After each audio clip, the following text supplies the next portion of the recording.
We've got 10 of them. We'll run through them, try to do this relatively quickly. But let's just hop right in. Josh, who's the coach under the most pressure? You ready for this? I think I'm going to catch you off guard. Maybe not. I think you probably are. I'm not going to SAMPSON. catch you off guard with mine. Interesting. That's interesting. Tell me why. I thought you might be intrigued by this. I'm just thinking about this from an expectation standpoint. This is going to be a third straight top 5 KenPom finish in a season where this thing is wide open and nobody is really convinced by what's going on at the top of the country right now in terms of who you've got up there. And yes, I understand, right? They made a Final Four. Clearly, he's done a phenomenal job. So this isn't pressure in terms of, is he going to lose his job or something like that? Of course not. But at some point, if you're going to, right, he's gotten Houston to a point where it's as good as any program in the country. You're not surprised to see him at number 1. You expect him to be preseason top 5, all of those things.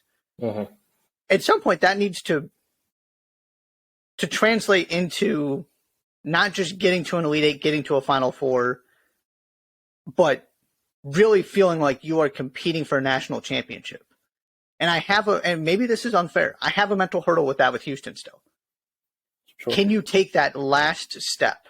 And maybe part of this is the AAC, part of this is the way they play. Because you and I keep harping on this, that I just have questions about teams built this way and whether they can win a national championship. You've got one of the best guards in the country, right? It's all there on paper. This team is as good as any in the country. KELVIN Sampson is a ridiculously good coach. Can they actually turn this into going from, calling them an upstart is not fair, but right, look at Houston following up a really good regular season with a good NCAA tournament run. They're always difficult to play. They're going to show up.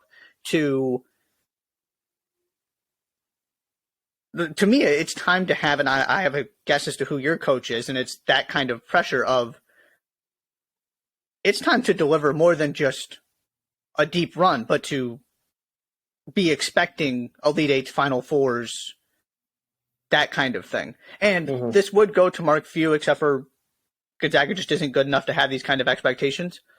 So Mark Few has kind of excused himself from this conversation, at least temporarily. Yeah, by definition, that team is by advanced metrics and the kind of unofficial definitions of how good you need to be to win a title. Gonzaga doesn't fit that mold this year. Right. If they were what we thought they were going to be, this would be a no-brainer for Mark Few. So it's kind of I'll save my final thought until you give yours because I think I know who it is. Yeah, we can't do this without talking about Matt Painter. I thought you might go a different direction, and so I put Matt Painter here. I actually weirdly think that the pressure on him has gone down in the last couple weeks because I think there are fewer people that think Purdue can win a national title than there were 3 weeks ago.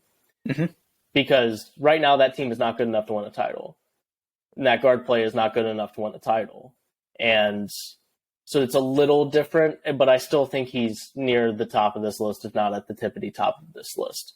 At some point, I still I will plant my flag in the people who think Matt Painter has actually failed in the NCAA tournament in any way other than he hasn't gotten to a Final Four. You need a reality check. This team has been to the Sweet 16 4 of the last 6 years. I'm not sure. I'm not sure people actually understand how hard it is to get to the Final Four.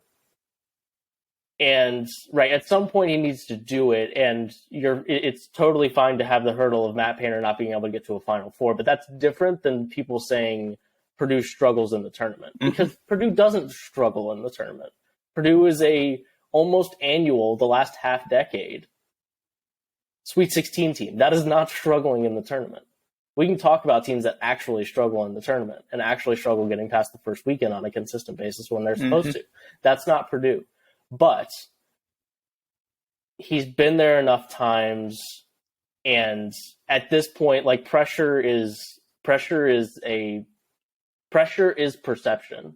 And right now there's no coach that seems to have more pressure on the national stage right now than Matt Painter when it comes to the NCAA tournament. So that's why he's there for me. But I do think that it's actually gone down and if the NCAA tournament were to start tomorrow and they would lose in the round of 32, that he would get less flack about it than he would have, 3 weeks ago.